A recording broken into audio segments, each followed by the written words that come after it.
अस्सलाम वालेकुम स्टूडेंट्स, उम्मीद है खैरियत से होंगे। आज हम शुरू करते हैं हमारे बायो स्टैटिस्टिक का जो कोर्स है उसकी यूनिट 7 को। ओके, और वो है हाइपोथेसिस टेस्टिंग। तो बेसिकली इस यूनिट में हम पढ़ेंगे नल एंड अल्टरनेटिव हाइपोथेसिस, साथ में लेवल ऑफ सिग्निफिकेंस, और फिर इसको आपने किस तरह की अल्टरनेटिव हाइपोथेसिस को in favour of the null hypothesis आपने रिजेक्ट करवाना है या आपने एक्सेप्ट करवाना है, तो फिर आपने जो है ना वो किस तरह करवाना है उस पर भी हम इक्वेशन जो है ना या एग्जाम्पल हम वो सॉल्व करेंगे। ओके, तो सबसे पहले हमें जानना चाहिए कि व्हाट इज हाइपोथेसिस टेस्टिंग। तो चलते हैं अपने लेक्चर के तरफ, लेकिन लेक्चर पे जाने से पहले आपसे रिक्वेस्ट है, अगर आप हमारे चैनल पे नहीं हो तो चैनल को जरूर सब्सक्राइब करें और इसको फ्रेंड्स के साथ जरूर शेयर करवाएं। ओके, तो सबसे पहले व्हाट इज हाइपोथेसिस। हाइपोथेसिस है क्या, जैसे कि आपको पता है नॉर्मली हम लाइफ में इसको क्या बोलते हैं, इसको हम कहते हैं इजम्पशन। जो चीज हम इज्यूम करवाते हैं उसको हम कहते हैं कि इसने हाइपोथेसिस की। ओके, अब ये हाइपोथेसिस बेसिकली जब हम पढ़ते हैं proposed explanation based on limited evidence. जब आपके पास कंप्लीट एविडेंस किसी चीज के बारे में नहीं हो और आप उस चीज के बारे में एक प्रोपोज्ड एक्सप्लेनेशन दो। प्रोपोज का मतलब है कि अपनी तरफ से आप जो है ना अपना राय या अपनी तरफ से आप उस चीज का एक एक्सप्लेनेशन दे दो, तो उसको हम क्या कहते हैं, उसको हम कहते हैं हाइपोथेसिस। फॉर एग्जांपल अगर हम बात करते हैं हमारी केपीके में नर्सिंग स्टूडेंट्स है, तो नर्सिंग स्टूडेंट की जो 6th सेमेस्टर की नर्सिंग स्टूडेंट्स है उसके बारे में हम बात करते हैं। हम उसकी हाइट और वेट को, हाइट के बारे में उसकी हम बात करते हैं, तो हम तो सारी केपीके की नर्सिंग स्टूडेंट को तो हम नहीं पहुंच सकते कि उधर एक एक के हम क्या करवा दें, वो हाइट मालूम करवा दें। तो हम इज्यूम करवाते, किस तरह इज्यूम करवाते कि हमने चंद 6th सेमेस्टर की नर्सिंग स्टूडेंट को देखी, उसकी हाइट्स के बारे में हमने उसको देखा, उसके हाइट को देखा, और हमने उसके हाइट को, फॉर एग्जांपल उसके हाइट आ गया 5 फीट आ गया, और हमने जो है ना ये सारी की नर्सिंग कम्युनिटी पे ये हमने अप्लाई किया कि सारी नर्सिंग कम्युनिटी की जो हाइट है वो तकरीबन 5 फीट होगा। तो ये जो आपने तकरीबन का ये अंदाज़ा आपने लगाया, ये जो एजम्पशन आपने की कि इतना हाइट होगा सारी नर्सिंग कम्युनिटी की, तो वो क्या है, वो आपकी हाइपोथेसिस है। ओके, तो बेसिकली इसमें फिर आते हैं नल हाइपोथेसिस आते हैं और साथ में अल्टरनेटिव हाइपोथेसिस आते हैं। अच्छा, अब हाइपोथेसिस जैसे कि स्टडी हमने किया था, स्टडी हमने शुरू किया था स्टेटिस्टिक्स का, तो स्टेटिस्टिक की कौन से पार्ट में हम हाइपोथेसिस पढ़ते हैं, तो स्टेटिस्टिक की 2 टाइप्स होते हैं बेसिकली। जो फर्स्ट वन है वो है डिस्क्रिप्टिव स्टेटिस्टिक, दूसरा है इंपीरियंशियल। डिस्क्रिप्टिव में हमने आपको पहले है ये हम भी तकरीबन इस पे हमने 3-4 यूनिट जो है ना वो अपलोड किए, जिसमें बेसिकली हम पढ़ते हैं मीन, मूड और मीडियन के बारे में। फिर इसके साथ साथ जो रिलेटिव आते हैं, रेंजेस वगैरह आते हैं, स्टैंडर्ड डिविएशंस आते हैं, वेरिएंस आते हैं, क्वार्टाइल डिविएशन वगैरह, वो सब कुछ हमने इस डिस्क्रिप्टिव स्टेटिस्टिक्स में पढ़ा था। लेकिन दूसरा इसका पार्ट है वो इंपीरियंशियल स्टेटिस्टिक्स। इंपीरियंशियल में आप क्या करवाते हैं, inference from sample generalise to the whole population. आप एक सैंपल लेते हो, इंपीरियंशियल में ऐसा होता है जैसा कि मैंने आपको ये पहला बार एग्जांपल नर्सिंग स्टूडेंट्स का दे दिया कि इतनी सारी स्टूडेंट्स है, अब इतनी सारी स्टूडेंट की आप हाइट मालूम नहीं करवा सकते, तो आप क्या करते हो, आप किसी एक फॉर एग्जाम्पल आप सैंपल लेते हो, किसी 10-20 स्टूडेंट के आपने सैंपल ले लिया, उसकी हाइट आपने मालूम की और उसके हाइट के बेस पे आपने इंपीरियंस करवा दिया या जनरलाइज करवा दिया उसकी हाइट को सारी नर्सिंग स्टूडेंट्स भी। तो ये फिर क्या है, ये इंपीरियंशियल स्टैटिस्टिक्स है। अच्छा, फिर इसके बाद आते हैं इंपीरियंशियल की फिर 2 टाइप्स है, एक को हम कहते हैं एस्टिमेशन, दूसरे को हम कहते हैं हाइपोथेसिस। अब एस्टिमेशन में हम अंदाजा लगाते हैं। अंदाजा किस तरह लगाते हैं, जैसे कि इस पे हमने पहले वाले लेक्चर कंप्लीटली अपलोड किए एस्टिमेशन के बारे में। एक इसमें होते हैं पॉइंट एस्टिमेट, दूसरा होता है इंटरवल। पॉइंट में हम जो है ना एक सिंगल वैल्यू को लेते हैं और इस सिंगल वैल्यू की बेस पे जो है ना हम सारी नर्सिंग कम्युनिटी की वो एस्टिमेशन करवाते हैं। ओके, अंदाजा लगाते हैं। और दूसरा इंटरवल एस्टिमेट है। इंटरवल एस्टिमेट में हम एक रेंज ऑफ वैल्यू से जो है ना हम एस्टिमेशन करवाती। लेकिन other aspect there is hypothesis testing. Hypothesis testing क्या होता है, जो मैंने आपको बता दिया कि इसमें आप एक प्रोपोज एक्सप्लेनेशन देते हो।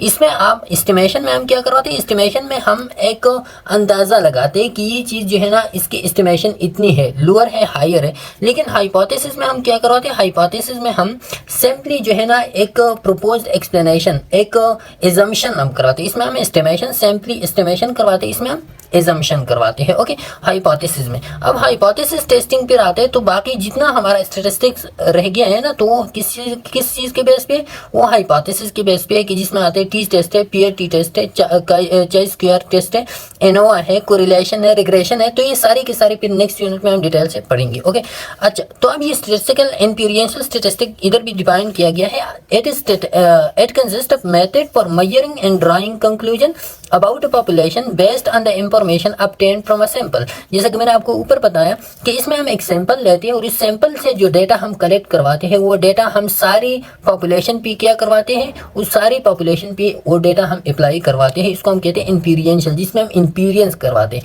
इंपीरियंस का मतलब है किसी चीज़ को, छोटी सी चीज़ से जो है ना किसी चीज़ को निकालना। ओके, अब इसके दो टाइप्स है जैसे मैंने ऊपर बताया, एक होता है एस्टिमेशन जिसमें पॉइंट और इंटरवल एस्टिमेट आते हैं, दूसरा सिग्निफिकेंस और हाइपोथेसिस टेस्टिंग। ओके, तो हमारा जो इस यूनिट में है वो है सिग्निफिकेंस और हाइपोथेसिस टेस्टिंग। पहली वाली यूनिट में हमने डिटेल से डिस्कस करवाया था एस्टिमेशन। ओके, अब एस्टिमेशन और हाइपोथेसिस टेस्टिंग। एस्टिमेशन क्या होता है, हाइपोथेसिस का तो मैंने आपको बताया। एस्टिमेशन क्या, सिग्निफिकेंस क्या होता है, सिग्निफिकेंस होते हैं the strength of evidence again null hypothesis. जो आपके हाइपोथेसिस होते हैं उस हाइपोथेसिस के लिए आपके पास कितनी एविडेंसेस है उसको हम कहते हैं सिग्निफिकेंस। और बाद में डिटेल से हम पढ़ेंगे कि what is the level of significance. लेकिन इधर जो है ना आप सिंपल ये याद रखें कि हाइपोथेसिस और हाइपोथेसिस के लिए जो एविडेंस आपके साथ होती है उसको हम कहते हैं सिग्निफिकेंस। ओके, मतलब इंपॉर्टेंस कितने होते हैं हाइपोथेसिस की। तो hypothesis testing the statistical inference that allows one to test any desire claim about a population characteristics parameter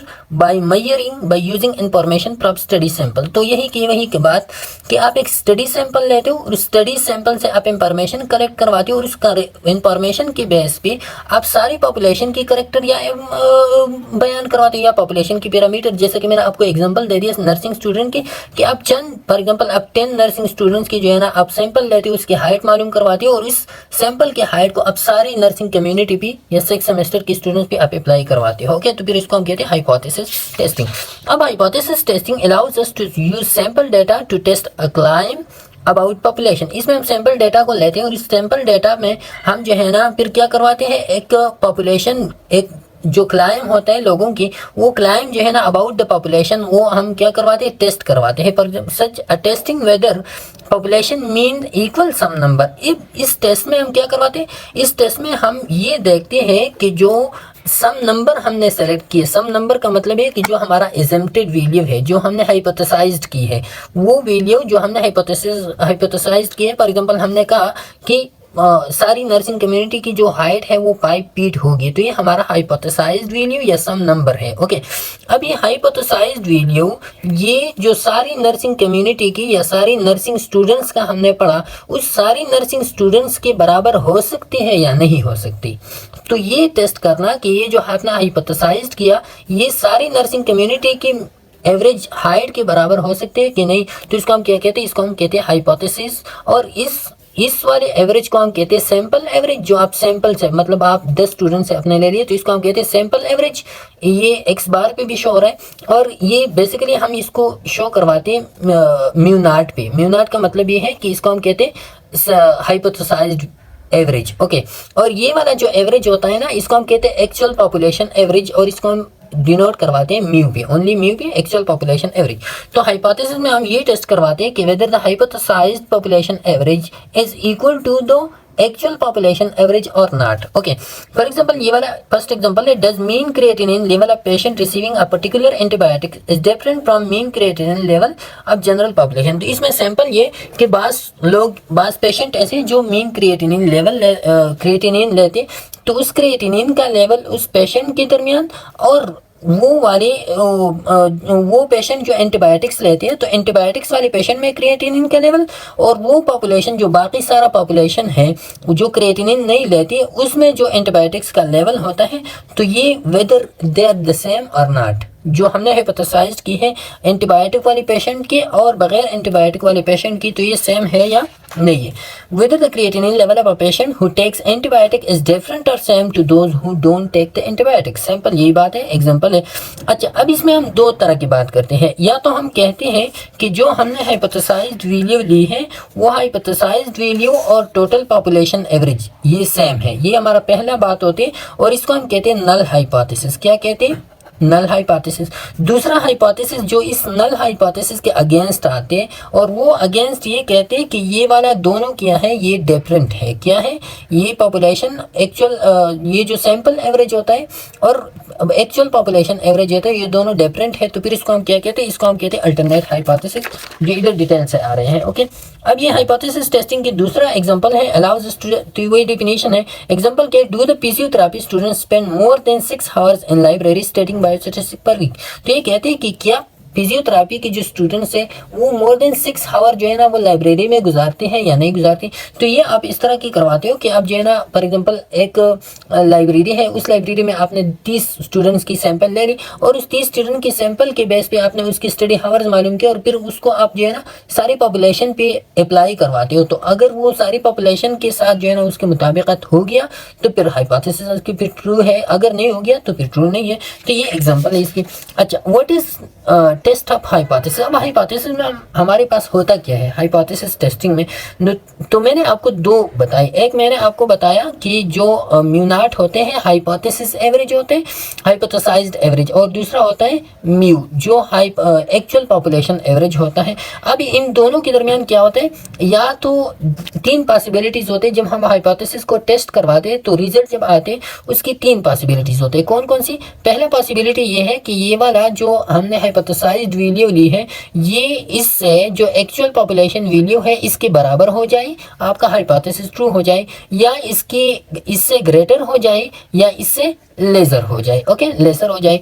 तो ये 3 प्रोबेबिलिटी हमारे पास जब हम हाइपोथेसिस टेस्ट करवाते हैं तो ये 3 चांसेस होते हैं आउटकम्स में। अब ये वाला आपके पास क्या करवाते हो हाइपोथेसिस टेस्टिंग के लिए, हाइपोथेसिस टेस्टिंग के लिए आप सैंपल लेते हो, उस सैंपल के आप सैंपल स्टेटिस्टिक्स मालूम करवाते हो, मीन, मूड और मीडियम आप मालूम करवाते हो, और फिर उस स्टेटिस्टिक के आप रिजल्ट लेते हो। जब आपने रिजल्ट ले लिया इसका मतलब ये कि आपने हाइपोथेसाइज्ड एवरेज मालूम किया। हाइपोथेसाइज्ड एवरेज मैंने आपको बताया कि सैंपल बेस होता है। अब ये हाइपोथेसाइज्ड एवरेज आप सारी पॉपुलेशन पे अप्लाई करवाते हैं तो इसको हम कहते हैं स्टैटिस्टिकल इनवेरिएंस। तो ये सारी पॉपुलेशन पे आपने जब अप्लाई कर दिया तो या तो इक्वल होगा, या लेजर होगा, या ग्रेटर होगा। ओके, अच्छा, अब ये इधर जो है ना इसके एग्जांपल दिए गए हैं, जो मैंने आपको उधर बताया ना कि ये ग्रेटर होते हैं, स्मॉलर होते हैं और इक्वल होते हैं। तो इसके एग्जांपल है, frequent user of narcotics have mean anger expression more higher score higher than for non user. तो ये सैंपल ये कहते हैं कि जो नारकोटिक्स यूजर होते हैं उसमें एंगर एक्सप्रेशन हायर होते हैं जो नॉन यूजर ऑफ नारकोटिक्स होते हैं। तो ये एक एग्जांपल हाइपोथेसिस है इसकी। दूसरा hypothesis, cardiologist claim that mean the men between the age 40 to 60 years who have had myocardial infarction have mean serum cholesterol level different from general population। तो sample ये कहते हैं कि जो 40 और 60 ईयर के दरमियान लोग होते हैं और जिन लोगों को उसमें मायोकार्डियल इन्फेक्शन वाले पेशेंट होते हैं तो उनमें जो कोलेस्ट्रॉल लेवल होता है वो जनरल पॉपुलेशन से हाई होता है। तो ये भी एक क्या है, इसकी एजम्पशन है या हाइपोथेसिस है। The mean balance score to assess muscle function among rheumatoid arthritis patient is lower than the osteoarthritis patient. तो जो रूमेटॉइड आर्थराइटिस पेशेंट होते हैं उसमें मसल फंक्शन लोअर होता है ऑस्टियोआर्थराइटिस पेशेंट की। तो ये भी इसकी क्या होते हैं, ये भी इसके एक हाइपोथेसिस है। अब इस हाइपोथेसिस को हम टेस्ट करवाते हैं तो फिर हाइपोथेसिस के टेस्टिंग के लिए हम हाइपोथेसिस को 2 टाइप्स में डिवाइड करवाते हैं। ओके, पहले टाइप में क्या होता है, नल हाइपोथेसिस होता है, दूसरा होता है alternative or research hypothesis. Null hypothesis क्या होते हैं, नल हाइपोथेसिस सिंपली हम कहते हैं जिसको हम कहते हैं टेबुलेटेड और इज्यूम हाइपोथेसिस और नो डिफरेंस। ये वो हाइपोथेसिस होते हैं जिसको हम इज्यूम करवाते हैं, जिसको हम एजम्पशन के तौर पर लेते हैं, जैसा कि मैंने आपको ऊपर बताया। अब ये क्या होता है, नल हाइपोथेसिस में सिंपली हम सैंपल लेते हैं और उस सैंपल के बेस पे हम उस सैंपल से जो डेटा आता है वो डेटा हम सारी पॉपुलेशन पे वो इज्यूम करवाते हैं या हाइपोथेसाइज्ड करवाते हैं। तो ये नल हाइपोथेसिस होता है। A claim that there is no difference between the population parameter and hypothesised value. तो ये जो हाइपोथेसाइज्ड वैल्यू हमारे पास होता है जो हमने सैंपल से इकट्ठा की है वो हाइपोथेसाइज्ड वैल्यू और जो पॉपुलेशन पैरामीटर होता है, पॉपुलेशन पैरामीटर का मतलब है कि सारा जो पॉपुलेशन जनरल पॉपुलेशन होता है उसकी जो एवरेज होते हैं ये दोनों सेम होते हैं, उसमें कोई डिफरेंस नहीं होता। जैसे कि मैंने आपको बताया कि एक होता है आपका हाइपोथेसाइज्ड वैल्यू, दूसरा हाइपोथेसाइज्ड एवरेज, दूसरा होता है आपका टोटल एक्चुअल पॉपुलेशन एवरेज। तो ये नल हाइपोथेसिस ये कहते हैं कि ये दोनों क्या होगी, ये दोनों सेम होगी।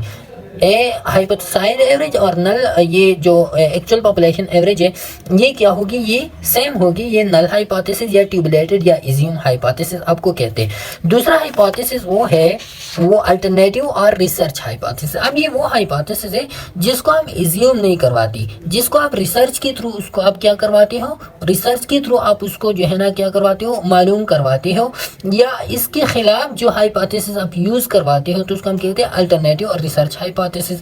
ये hypothesis claim that disagree with the null hypothesis. अब ये इसके खिलाफ होता है नल हाइपोथेसिस की, कि जो नल हाइपोथेसिस ने बात की है वो बात किया है, ये अल्टरनेटिव कहते हैं कि वो बात इसकी गलत है। For example the mean population is not equal to the hypothesize. तो ये कहते हैं कि ये जो मीन पॉपुलेशन है, ये वाला एक्चुअल पॉपुलेशन है, ये हाइपोथेसाइज के बराबर नहीं है।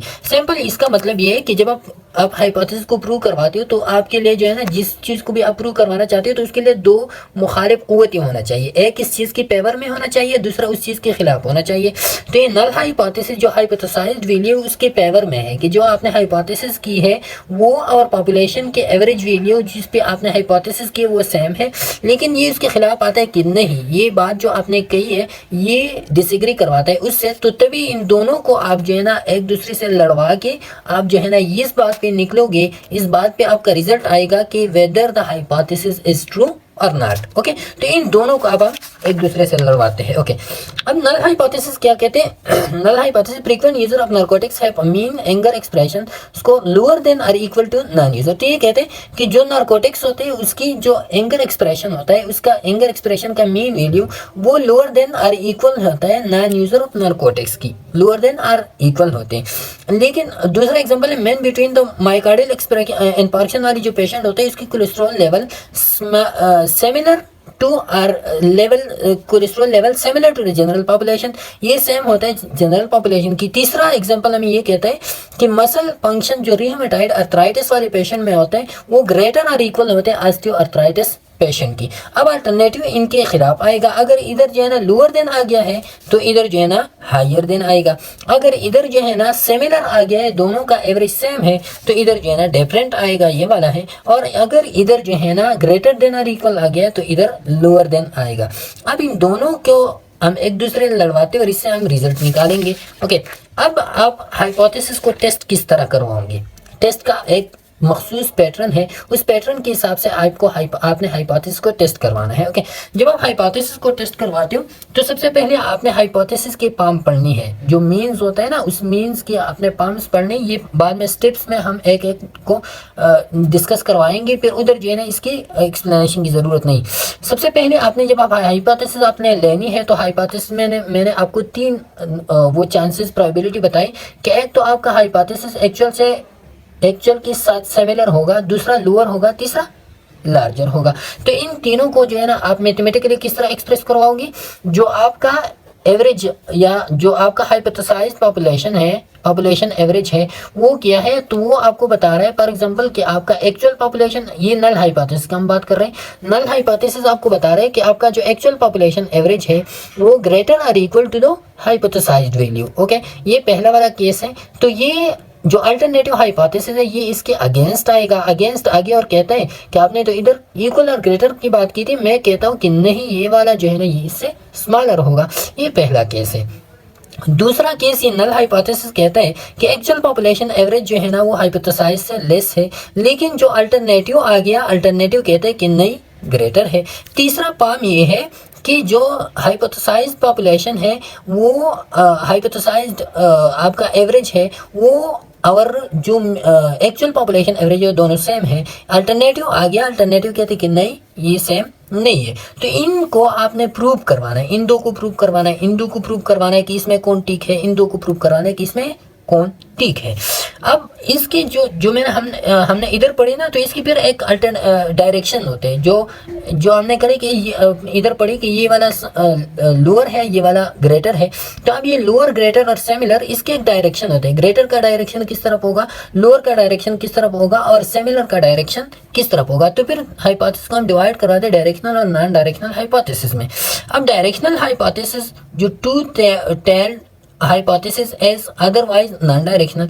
जो टू टेल हाइपोथेसिस होते हैं ना, one tail hypothesis are directional, जो वन टेल हाइपोथेसिस वो डायरेक्शनल होते हैं, लेकिन two tail hypothesis otherwise non directional. जो टू टेल्ड होते हैं वो नॉन डायरेक्शनल। अब ये टेल्ड क्या है इसको थोड़ा सा समझते हैं। ओके, सबसे पहले जब हम नॉर्मल डिस्ट्रीब्यूशन के लिए डायग्राम ड्रा करवाते हैं ना, तो ये हमारा नॉर्मल डिस्ट्रीब्यूशन का क्या है, डायग्राम है। अब ये नॉर्मल डिस्ट्रीब्यूशन के डायग्राम में हम क्या करवाते हैं, हम एक एस्टिमेशन या हाइपोथेसाइज जो हमारा वैल्यू होता है ना, वो हाइपोथेसाइज्ड वैल्यू हम इधर रखते हैं। जो आपका हाइपोथेसाइज्ड वैल्यू है, आप ये कहते हो कि वो हाइपोथेसाइज्ड वैल्यू कितने रेंज तक वो जो है ना करेक्ट होगा।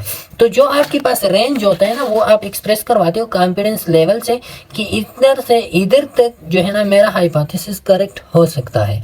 तो अगर इन दोनों के दरमियान आपका रिजल्ट आ गया, आपने जो इक्वेशन सॉल्व किया और अल्टरनेटिव हाइपोथेसिस जो आपके खिलाफ लड़ रहा था केस, वो इन दोनों के दरमियान आ गया, तो आपका हाइपोथेसिस ट्रू साबित हो गया, क्योंकि कॉन्फिडेंस लेवल के अंदर ही आ गया है। जो आपका रेंज था, जो आपने हाइपोथेसिस के लिए जो रेंज प्रोवाइड की थी, उसके अंदर आ गया है, तो उसको हम कहते हैं ट्रू हाइपोथेसिस। अब इसके खिलाफ ये वाला जो एरिया है, ये और ये वाला जो आपके एस्टिमेशन टाइम या जो आपका कॉन्फिडेंस लेवल होता है, उससे आगे इधर है या इस साइड पे है, तो फिर उसको हम कहते हैं रिजेक्शन एरिया।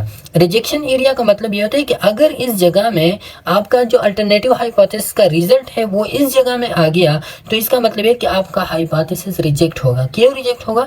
क्योंकि जो वकील आपके खिलाफ केस लड़ रहा था, वो वकील आपकी जो बाउंड्रीज थी, उस बाउंड्रीज से आगे चला गया और आपने प्रूव कर दिया कि आपने अपनी बाउंड्री से तजावुज़ किया है। तो जब आप तजावुज़ करवाते हो अपनी बाउंड्री से, तो वो क्या होता है, वो रिजेक्शन एरिया होता है, और उसी रिजेक्शन एरिया में आपका हाइपोथेसिस फॉल्स प्रूफ होता है। ओके, तो ये वाला है सैम्पल, ये रिजेक्शन एरिया है और ये एक्सेप्टेंस एरिया है। इस एक्सेप्टेंस एरिया में आपका हाइपोथेसिस ट्रू साबित होता है और इसमें आपका हाइपोथेसिस फॉल्स साबित होता है। अब ये वन टेल टू टेल का कहानी क्या है, ये आप इधर समझिए। जो अल्टरनेटिव हाइपोथेसिस होते हैं, पहले हम अल्टरनेटिव हाइपोथेसिस में वन टेल अपर टेल। वन टेल अपर टेल का मतलब ये है कि जब आपका अल्टरनेटिव हाइपोथेसिस में आपका एक्चुअल पॉपुलेशन एवरेज वो ग्रेटर हो मीन पॉपुलेशन या सैंपल पॉपुलेशन एवरेज से। तो ये वाला जो दरमियान वाला वो होता है ना, दरमियान वाला लाइन, तो ये क्या होता है, ये आपका सैंपल पॉपुलेशन एवरेज होता है। जो मैंने आपको बताया था कि ये डायग्राम आप ड्रा करवाते हैं on the basis of the sample के बेस पे। तो जो पॉपुलेशन सैंपल पॉपुलेशन एवरेज होता है, वो ये वाला हो गया, सैंपल एवरेज ये वाला हो गया। ओके, अब सैंपल एवरेज से अगर ये वाला ग्रेटर है, तो इसका मतलब ये कि इस तरफ आ जाएगा। तो ये अल्फा क्या है, ये greater population average, mu actual mu इधर शो करवा रहा है। तो इसका मतलब ये है कि वन टेल है और अपर साइड पे है, क्या है, अपर साइड पे वन टेल अपर। दूसरा है वन टेल लोअर, तो ये वाला जो आपका एक्चुअल पॉपुलेशन एवरेज वो लोअर देन दो मीन द सैंपल एवरेज, तो उससे जब लोअर आ गया तो ये वन टेल हो गया और लोअर हो गया। अब तीसरा ये टू टेल है। टू टेल क्या होता है, ये नॉन डायरेक्शनल होता है। किस तरह? क्योंकि इसमें जो आपका अल्टरनेट जो एक्चुअल पॉपुलेशन एवरेज होता है ना, वो not equal to the mean average, जो सैंपल एवरेज है उसकी नॉट इक्वल होते हैं। अब नॉट इक्वल का मतलब ये तो नहीं है कि ऊपर है, अब ये भी नहीं है कि लोअर है, दोनों मतलब होते हैं, या लोअर होगा या लोअर होगा या अपर होगा। ये तो बाद रिजल्ट के बाद जो है प्रूव होगा कि ये अपर है या लोअर है। तो ये वाला हम फिर करते हैं, ये इधर अल्फा था ना, इसको हम अल्फा बाई टू और अल्फा बाई टू इधर लेके आते हैं, हाफ करवाते अल्फा को और अल्फा बाई टू इधर लेके आते। तो हाफ रिजेक्शन एरिया इधर, हाफ रिजेक्शन एरिया इधर हो गया। तो अब जो है ना, इसको आप डायरेक्शन नहीं दे सकते कि आपका डायरेक्शन कौन सा है। आप at the end of the result आपको पता चलेगा कि आपका डायरेक्शन कौन सा है, पहले से आप मालूम नहीं करवा सकते। Same is the case with the null hypothesis. Null hypothesis में सिमिलरली ये बात होती है, one tail upper or one tail lower or two tail hypothesis. Okay, अब ये वाला हो गया आपका क्या, ये वाला हो गया आपका अल्टरनेटिव हाइपोथेसिस और नल हाइपोथेसिस की डायरेक्शन हो गया। अब आपने जो है ना underlying assumptions for testing hypothesis for population mean, जब पॉपुलेशन मीन के लिए हाइपोथेसिस टेस्ट करवाते हो, तो आपने कौन कौन सी बातें एजम्प्ट करवानी है, पहले से आपने सोचनी है कौन कौन सी बातों पे आपने काम करना है before the hypothesis testing. The first one is the sample has been randomly selected from the population. सबसे पहले काम आपने ये करना है कि आप जो सैंपल लेते हो हाइपोथेसिस के टेस्टिंग के लिए, वो आपने ये कंफर्म करवाने को रैंडमली सिलेक्टेड हो। रैंडमली सिलेक्ट का मतलब ये है कि फॉर एग्जांपल आप सारी कैटेगरी के नर्सिंग स्टूडेंट्स की क्या मालूम करवाना चाहते हो, एवरेज हाइट मालूम करवाना में, तो आपको ये नहीं करना चाहिए कि आप सारी के सारे सैंपल पेशावर में ले लें। नहीं, आप जो है ना एक चंद सैंपल आप पेशावर से लोगे, चंद सैंपल जो है ना आप फिर मर्दान से लोगे, चंद सैंपल कोहाट से लोगे, चंद सैंपल चतराली एरिया से लोगे। तो ये आपका रैंडम सैंपल है। अब इस रैंडम सैंपल से आप क्या करवा सकते हो, या विद इन द पेशावर जब भी आप मालूम करवा सकते हो तो आप रैंडमली सेलेक्ट करवाते हो। आप किसी एक ग्रुप की तरफ आपका रुझान नहीं होना चाहिए, क्योंकि फिर आपका जो एवरेज होता है वो एवरेज सही नहीं आता। तो सबसे पहले आपने सैंपल को रैंडमली सेलेक्ट करवाना है। दूसरा, the underlying population is normally distributed. जो आप पॉपुलेशन लेते हो वो आपने ये कंफर्म करवाना है कि वो पॉपुलेशन नॉर्मली डिस्ट्रीब्यूटेड हो। अगर आपका पॉपुलेशन नॉर्मली डिस्ट्रीब्यूटेड नहीं है तो फिर आपने ये कंफर्म करवाना है कि आपका जो सैंपल साइज होता है वो मस्ट लार्जर देन 30 और इक्वल टू 30 के बराबर हो या 30 से लार्जर हो, ये आपने कंफर्म करवाना है। ओके, ये आपका क्या सैंपल एवरेज सैंपल साइज। तो फिर हमने आपको बताया था कि जब आपका सैंपल साइज जो 30 से अबाव हो, जब 30 से अबाव हो तो फिर क्या होता है, फिर आपका जो डिस्ट्रीब्यूशन होता है नॉर्मलिटी की तरफ जाते हैं, जो सेंट्रल लिमिट थ्योरम हमें बताते हैं। तीसरा वाला पॉइंट क्या है, पॉपुलेशन वेरिएंस आइदर नोन और सैंपल वेरिएंस इज्यूम्ड। अब पॉपुलेशन पीरियड वेरिएंस आपको या मालूम हो या आप सैंपल वेरिएंस जो है ना आप इज्यूम करो। आपके पास जो है ना पॉपुलेशन वेरिएंस नहीं है तो आप सैंपल वेरिएंस ले सकते हो, बट ये वाला क्या होगा, approximately equal to the population variance where N is large. और आप जो है ना ये वाला जो सैंपल वेरिएंस, आप सबसे पहले आपने तो पॉपुलेशन वेरिएंस आपके पास नोन होना चाहिए, लेकिन अगर आपके पास पॉपुलेशन वेरिएंस नहीं है तो फिर आप सैंपल वेरिएंस ले सकते हो, लेकिन आपने ये कंफर्म करवाना है कि आपका sample variance approximately equal to the population variance. और वो कब जो है ना सैंपल वेरिएंस पॉपुलेशन वेरिएंस के बराबर होगा, जब आपका एन वैल्यू या सैंपल साइज जो है ना वो क्या हो, वो लार्ज हो, ग्रेटर देन 30 हो। तो फिर आपका ये हो सकता है कि सैंपल वेरिएंस पॉपुलेशन वेरिएंस की बराबर हो। तो ये आपने असम्पशन लेनी, पहली सी इन बातों के बारे में आपने सोचना है। अच्छा, अब हाइपोथेसिस के बेसिक एलिमेंट्स क्या होते हैं, कौन कौन सी चीजें होती हैं आपके हाइपोथेसिस टेस्टिंग में, या आपका हाइपोथेसिस टेस्टिंग की कंटेंट्स क्या होते हैं। तो सबसे पहले मैंने आपको बताया कि हाइपोथेसिस टेस्टिंग के लिए आपने हाइपोथेसिस को दो में डिवाइड करवाना है, नल हाइपोथेसिस और अल्टरनेटिव हाइपोथेसिस। नल हाइपोथेसिस में जो आपका एज्यूम्ड वैल्यू होता है, और अल्टरनेटिव हाइपोथेसिस आप उसके खिलाफ वैल्यू लोगे। एक वकील आपका होगा, लेकिन आपने वकील के साथ साथ आप अपने खिलाफ भी एक वकील खड़ा करोगे, ताकि दोनों की दलाइल आप सुन ले और इसके बेस पे आप फैसला करवा दे। ओके, तीसरा वाला choice appropriate level of significance. तो लेवल ऑफ सिग्निफिकेंस आपने एप्रोप्रिएट सेलेक्ट करवाना है।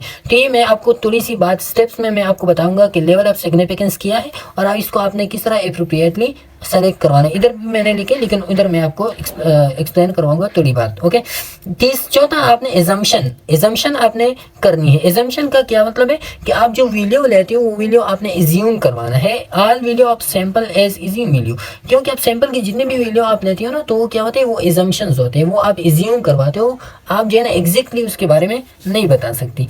अच्छा, फिर पांचवा क्या है, आप स्टेटिस्टिकल फार्मूला अप्लाई करवाते हो। तो फार्मूला क्या होता है, फार्मूला अगर आपके पास जो है ना ये बाद में भी आ जाएगा, जब आपके पास एन साइज या सैंपल साइज है ना वो ग्रेटर देन 30 हो, तो फिर आप जी स्कोर वाला फार्मूला अप्लाई करवा दो, X bar minus mu naught divide by standard deviation by under root N. अगर आपके पास जो है ना वो एन साइज जो है ना वो लेस देन 30 हो, तो फिर आप टी टेस्ट वाला फार्मूला अप्लाई करवाते हो, T test same as X bar minus mu naught divide by standard deviation under root N. Okay, तो ये फिर आप टी टेस्ट अप्लाई करवाते हो। अच्छा, छठा वाला क्या पॉइंट है, रिजेक्शन एरिया। आपके पास जो है ना आपने एक रिजेक्शन एरिया को मुतय्यन करवाना है। एक क्रिटिकल रीजन भी इसको हम कहते हैं, रिजेक्शन रीजन भी, जैसे मैंने आपको पहले बताया कि कौन सा वाला रिजेक्शन रीजन होता है। तो रिजेक्शन रीजन जब आप मुतय्यन करवाते हो ना, तो आप किस बेस पे, आपके अल्टरनेटिव हाइपोथेसिस के बेस पे, और दूसरा आपकी लेवल ऑफ सिग्निफिकेंस के बेस पे। अब लेवल ऑफ सिग्निफिकेंस और इसके दरमियान क्या ताल्लुक है, तो ये मैं आपको थोड़ी सी बाद में बताऊंगा कि लेवल ऑफ सिग्निफिकेंस और रिजेक्शन एरिया के दरमियान क्या ताल्लुक हो सकता है। ओके, सातवां क्या है, conclusion. If the calculated value of the test statistic fall in the rejection area. अब कंक्लूजन ये है कि अगर रिजेक्शन एरिया में आपका जो फाइनल रिजल्ट है वो रिजेक्शन एरिया में पाल हो गया, तो आपका जो हाइपोथेसिस था वो पाल्स हो गया।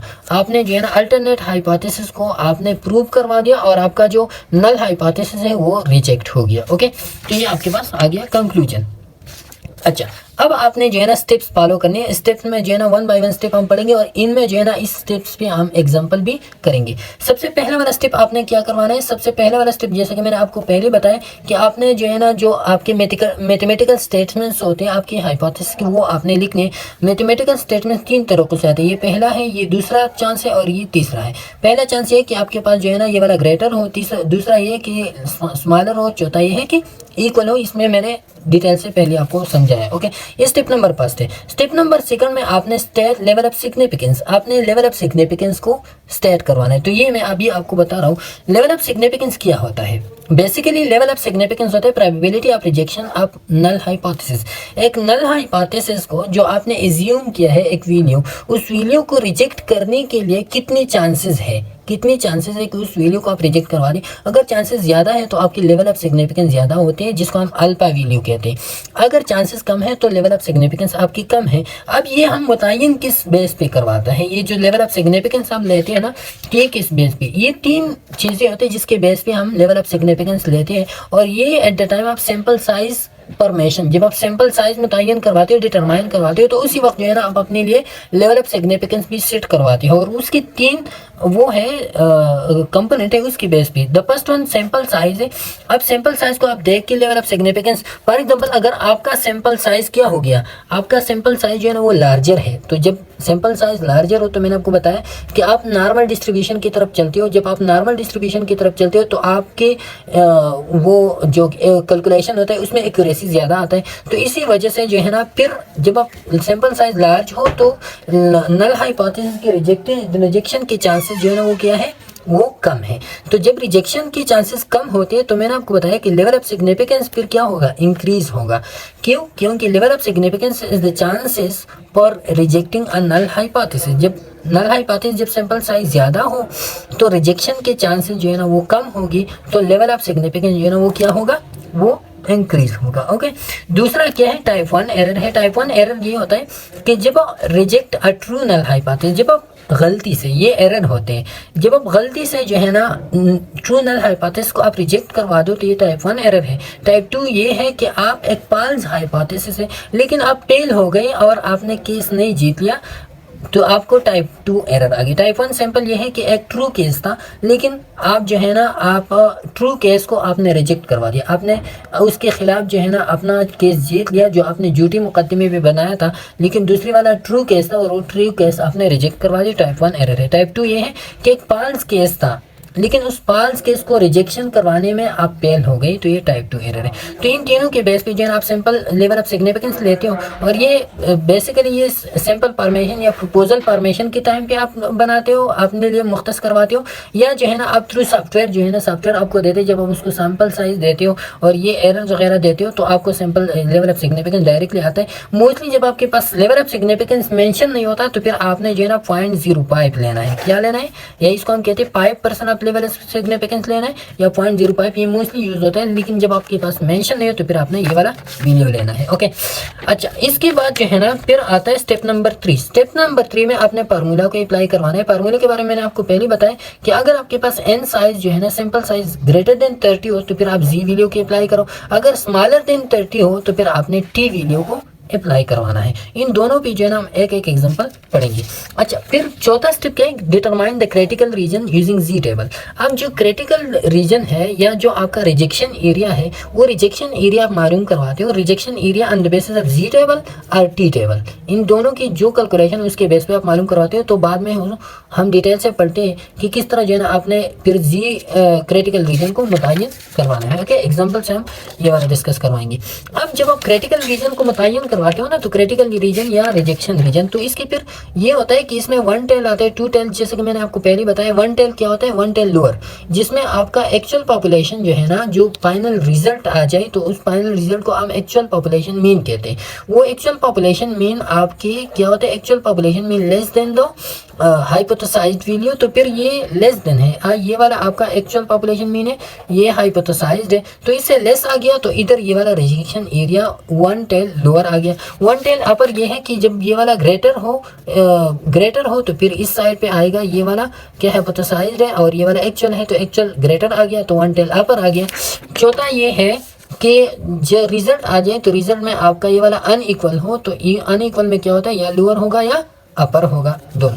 अब आपने जो है ना जो अल्फा या लेवल ऑफ सिग्निफिकेंस है, तो मोस्टली ये वाले जो है ना आप मालूम भी करवा सकते हो, लेकिन जब आपके पास कैलकुलेशन के लिए टाइम नहीं हो तो आप डायरेक्टली भी ज़्यादातर यूज़ अल्फा वो होते हैं ना कि अल्फा लेवल पर जेड अल्फा, अगर आपके पास जी वैल्यू जो है ना 1.28 हो तो अल्फा आपके पास जो है ना पॉइंट, जब आपके पास अल्फा वैल्यू जो है ना 0.10 हो, अल्फा लेवल ऑफ सिग्निफिकेंस आपके पास 0.10, तो उसके लिए जेड अल्फा जो है ना 1.28 होगा, या alpha by two in case of the two tail आप अप्लाई करवाते हो, तो टू टेल के केस में फिर आपके पास जो है ना अल्फा या जी वैल्यू ये वाला आएगा। जब आपके पास लेवल ऑफ सिग्निफिकेंस 0.05 हो तो आपके पास जेड अल्फा ये या जी अल्फा बाई टू ये आएगा, और इस तरह के ये वाला। तो ये आप जो है ना मेमोराइज करवा दो, ताकि कल अगर आपको कैलकुलेशन आ जाए तो फिर आपको जो है ना इसके पीछे जी टेबल वगैरह को देखना नहीं पड़े, और डायरेक्टली जो है ना आप इससे वो ले सकते हो। ओके, अच्छा, पांचवा स्टेप वो कंक्लूजन है। कंक्लूजन में क्या होता है, जैसे कि मैंने आपको बताया कि अगर आपका जो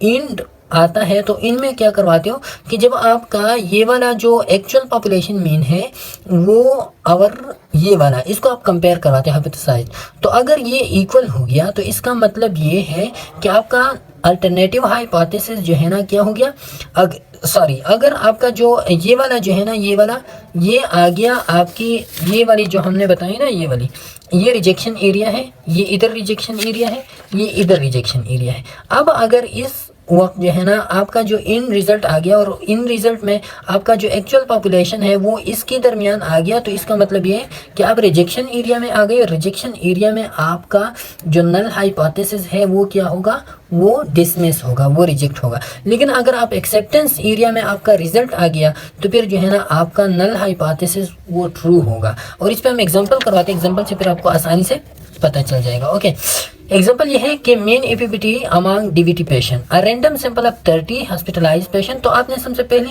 आपने जो है ना क्या डेटा को एनपीडियंस करवाना है, डेटा को आपने जो है ना एग्जांपल से लेना है। तो ये 30 हॉस्पिटलाइज्ड पेशेंट का मतलब ये कि सैंपल साइज आपके पास 30 हो गया। Suffering from DVT had a mean APTT, APTT क्या है, एक्टिवेटेड पार्शियल थ्रोम्बोप्लास्टिन टाइम अब 50 सेकंड्स। तो ये 50 सेकंड जो है ना ये आपके पास ये 30 हॉस्पिटलाइज्ड पेशेंट की वैल्यू आ गया या एवरेज आ गया, और इस एवरेज को हम क्या कहते हैं, इसको हम कहते हैं सैंपल साइज एवरेज कहते हैं। ये सैंपल साइज एवरेज आपका हो गया। अब the mean APTT of the general population is 53।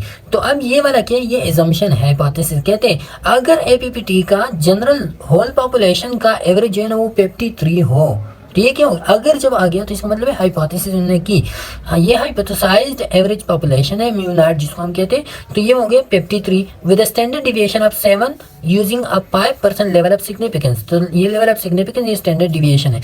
आपने क्या मालूम करवाना है, ये आपने अब ये हाइपोथेसिस आपने टेस्ट करवाना है कि इन्होंने जो ये 53 का एवरेज लिया है हाइपोथेसाइज्ड वैल्यू, तो वेदर इट्स करेक्ट और नॉट। तो इसके लिए does the data provide significance evidence to conclude mean APTT पर DVT patient is different from 53। तो ये 53 से डिफरेंट है या सेम है। तो इसमें दो possibility, let mu the mean APTT of hospitalised patient true और एक्चुअल, तो ये ट्रू वैल्यू और एक्चुअल म्यू है। अब आपने क्या करवाना है, आपने जो है ना हाइपोथेसिस और डिस्क्रिप्शन, आपने जो है ना सबसे पहले वाला स्टेप आपने ये करना है जो हमने बताया। पहले वाला स्टेप क्या करता है कि पहले स्टेप में आप ये मालूम करवा दो भाई कि आपका जो पहला स्टेप है आप मैथमेटिकल फॉर्म में लेके आओ, ये वाली पॉसिबिलिटीज आप बनाओ कि ये पॉसिबिलिटी ये है ये है। तो ये वाला इधर क्या कहते हैं, इधर ये आपको stating null and alternative hypothesis, सबसे पहले आपने नल और अल्टरनेटिव हाइपोथेसिस स्टार्ट करना है। तो वाला mu is equal to 53 second आ गया, म्यू या actual population average 53 second null hypothesis में। The mean APTT a patient is equal to 53 second, 53 second जो है ना ये मेन एपीपीटी आ गया किसकी, वो पेशेंट की। तो ये म्यू असल की ये है म्यू नॉट है, ये इधर भी म्यू नॉट है। ओके, अच्छा, तो ये वाला कहते हैं ना कि म्यू नॉट या द सैंपल साइज से जो एवरेज आ गया या जिसको हम हाइपोथेसाइज्ड वैल्यू कहते हैं, वो हाइपोथेसाइज्ड वैल्यू जो है ना वो क्या है, वो 53 सेकंड है। अब ये 53 सेकंड वाला ये वाला आ गया। दूसरा में ये आपका कौन सा वाला कहते हैं, नल हाइपोथेसिस। तो ये कहते हैं कि सारे पॉपुलेशन का भी सेम होगा, ये नल हाइपोथेसिस ये कहता है इधर कि ये वाला सॉरी ये म्यू है कि ये म्यू जो है ना म्यू और म्यू नॉट सेम होगा, ये नल हाइपोथेसिस आपको कहते हैं। और अल्टरनेटिव हाइपोथेसिस ये कहते हैं कि आपका जो एक्चुअल पॉपुलेशन एवरेज है वो 53 के बराबर नहीं होगा। तो सिंपली वही बात है ना जो हमने कही थी कि ये वाला जो 53 है, ये इधर आप देखिए ये mu naught is equal to 53 है। अब नल हाइपोथेसिस एच नॉट में हम ये कहते हैं कि ये mu is equal to mu naught mean 53 होगा। और दूसरा ये है कि अल्टरनेटिव हम कहते हैं अल्टरनेटिव में कि H A mu is not equal to mu naught mean, इसका मतलब क्या हो गया, इसका मतलब है कि mu is not equal to 53। तो ये हमारे पास दूसरा पॉसिबिलिटी है। अब स्टेप 2 में हम क्या करते हैं, लेवल ऑफ सिग्निफिकेंस हम मालूम करते हैं। तो level of significance already alpha हमें दिया गया है 0.05। टेस्ट स्टैटिस्टिक 3 में आपने फार्मूला को अप्लाई करना है। तो फार्मूला आप कौन सा वाला अप्लाई करोगे, जी वाला, क्योंकि इधर जो सैंपल साइज है, सैंपल साइज आप देख लो ये 30 और अबाउ 30 है, तो 30 सैंपल साइज, तो जी वाला फार्मूला आप अप्लाई कर ले। तो ये वाला आपके पास आ गया जी वाला formula, Z equal to X bar minus mu naught divide by mu by N under root. तो एक्स बार आपके पास जो है ना वो क्या है, वो 50 है, 50 आपको दिया गया है। म्यू नॉट जो है ना आपके पास 53 है, डिवाइड बाई स्टैंडर्ड डिविएशन 7 है, इस पर डिवाइड करवा दो। तो आपके पास ये वाला जी वैल्यू जो है ना ये आएगा -2.35। लेकिन अब ये कौन सा है, ये वाला कैलकुलेटेड है। कैलकुलेटेड मीन ये वाला क्या है, ये एक्चुअल पॉपुलेशन एवरेज है। ये क्या है, एक्चुअल पॉपुलेशन एवरेज या कैलकुलेटेड एवरेज है जो हमने कैलकुलेट की फार्मूले से। अब आपने ये वाला मालूम करवाना है, ये म्यू नॉट वाला, ये जी स्कोर पर द एक्चुअल पॉपुलेशन है। अब जी स्कोर पर द हाइपोथेसाइज्ड वैल्यू, इसकी जी स्कोर आपने मालूम करना है। तो आप किस तरह मालूम करोगे, ये हाइपोथेसाइज्ड के लिए, तो हाइपोथेसाइज्ड के लिए सैंपल ये वाला इधर आप देखिए कि हमें लेवल ऑफ सिग्निफिकेंस क्या दिया गया है, 0.5% दिया गया है ना। लेवल ऑफ सिग्निफिकेंस हमें दिया गया है 5%, का मतलब है कि 0.05। तो ये अल्फा इज इक्वल टू 0.05। लेकिन इधर जो है ना मसला क्या है, इधर अल्फा जो है ना इधर ये वाला दोनों पे हम डिवाइड करेंगे। क्यों, क्योंकि हमें दिया गया है कि नॉट इक्वल, तो नॉट इक्वल का मैंने आपको बताया कि नॉट इक्वल में हम अल्फा को 2 भी डिवाइड करेंगे। इस तरफ भी चांसेस, इस तरफ भी चांसेस है। तो आप अल्फा को अल्फा बाई 2 करवा दो, alpha by 2 is equal to ये भी डिवाइड करा दो, तो इससे आएगा 0.025 आएगा। ओके, अब इस साइड पे भी आपका 0.025 है, इस साइड पे भी आपका 0.025 है। अब आपने जी वैल्यू किस तरह मालूम करवाना है, तो जी वैल्यू सिंपली मैंने आपको बताया कि इधर जो है ना आप अल्फा बाई 2 लिख लो, इधर से इधर तक ये आप ड्रा करा दो, 0 -1 -2 -3 1 2 3। तो ये वाला 0.025 अल्फा बाई 2 का है, लेकिन अल्फा बाई 2 का जी स्कोर आपने मालूम नहीं मालूम है आपको कि किधर है। तो 0.025, तो इधर से इधर तक ये टोटल जो डिस्टेंस है किस चीज़ के बराबर है, ये बराबर होता है 0.5 की ना। तो आप क्या करवाओगे, आप जो है ना 0.5 से ये वाला माइनस करवा लो, तो आपके पास जो है ना ये जो एरिया है अल्फा डिवाइड बाई 2 और 0 के दरमियान जो एरिया वो आपको मालूम हो जाएगा। तो 0.05 से ये वाला माइनस करो तो आपके पास आएगा 0.475, ये एरिया है। अब ये एरिया आपने अब मालूम करवाना है जी टेबल में। तो जी टेबल आप उठा लो, तो ये 0.025 जो है ना ये कहाँ पे आ जाएगा, 0.475। तो ये वाला है 0.475। इसके ऊपर जो है ना 0.06 है, इस साइड पे जो है ना 1.9 है। इसका जब आप मालूम करवाते हो तो आएगा 1.96। और सिंपली मैंने जो आपको बताया ना अभी वो वाला जो ट्रिक मैंने आपको बताई, इधर जो साल की गई थी ना, वो साल किया था कि जब आपके पास जो है ना सिग्निफिकेंट लेवल या सिग्निफिकेंस लेवल 0.05 हो, तो उसके लिए अल्फा बाई 2 जो है ना 1.96 डायरेक्टली आ जाएगा। तो डायरेक्टली भी आप 1.96 जो है ना इसके लिए वो करवा दो। तो इसका जी वैल्यू पर डेट वन इज 1.96। लेकिन ये इधर देखिए कि ये वाला जो जी वैल्यू पर एक्चुअल पॉपुलेशन है वो माइनस, लेकिन ये तो बहुत साइड पे है ना, ये 1.96 क्योंकि अल्फा बाई 2 है, तो इस साइड पे भी इस साइड पे भी है। लेकिन ये वाला जो एक्चुअल पॉपुलेशन एवरेज है वो -2.35 है। तो -2.35 कहाँ पे आ जाएगा, इधर आ जाएगा ना, इस जगह पे। तो ये -2.35 जो है ना ये आपके पास एक्चुअल पॉपुलेशन एवरेज है। लेकिन ये वाला जो है इससे हम रिजेक्शन एरिया हम जो है ना इससे मालूम करवाएंगे, जो हमारे पास एक्चुअल नहीं जो हाइपोथेसाइज्ड वैल्यू है। तो हाइपोथेसाइज्ड वैल्यू से आउट जो जगह है वो क्या होगा, रिजेक्शन एरिया। तो हाइपोथेसाइज्ड वैल्यू तो ये वाला आ गया ना 1.96। तो 1.96 से आउट इधर पे इस साइड पे दोनों क्या है, रिजेक्शन एरिया है। तो इस रिजेक्शन एरिया में अब ये वाला -2.35 कहाँ पे आ गया, रिजेक्शन एरिया के अंदर आ गया। तो इसका मतलब ये हुआ कि आपका जो हाइपोथेसिस था, नल हाइपोथेसिस था, वो नल हाइपोथेसिस हमने रिजेक्ट करवा दिया। क्यों, क्योंकि हमारे पास जो फाइनल रिजल्ट था वो कहाँ पे आ गया, वो रिजेक्शन एरिया में आ गया। ओके, तो यही कि यही बात है इधर कि आपने जो है ना ये वाला आ गया 1.96 इधर है और ये वाला इधर आ गया, तो रिजेक्शन एरिया में आ गया, आपने हाइपोथेसिस को रिजेक्ट करवा दिया। तो ये कंक्लूजन हो गया आपके पास। कंक्लूजन क्या है कि आपके पास 5% ऑफ लेवल ऑफ सिग्निफिकेंस या 5% कंफर्मिटी के साथ आप ये कह सकते हो कि आपका जो ये हाइपोथेसिस की है हमने कि ये वाला जो 53 सेकंड एवरेज डीवीटी पेशेंट की मीन एपीपीटी पर डीवीटी पेशेंट का एवरेज जो है ना वो क्या 53 सेकंड टोटल पॉपुलेशन की, तो 5% लेवल ऑफ सिग्निफिकेंस हम कहते हैं कि ये बात आपकी क्या है, गलत है, हमने ये बात किया कि रिजेक्ट की। तो ये जी स्कोर भी था। एक एग्जांपल हम लेते हैं किस पे, टी टेस्ट पे सैंपल हम लेते हैं जब हमारे पास जो है ना सैंपल साइज लेस देन 30 हो, तो फिर हम टी टेस्ट अप्लाई करेंगे। तो वो हम किस तरह अप्लाई करते हैं वो भी हम देख लें।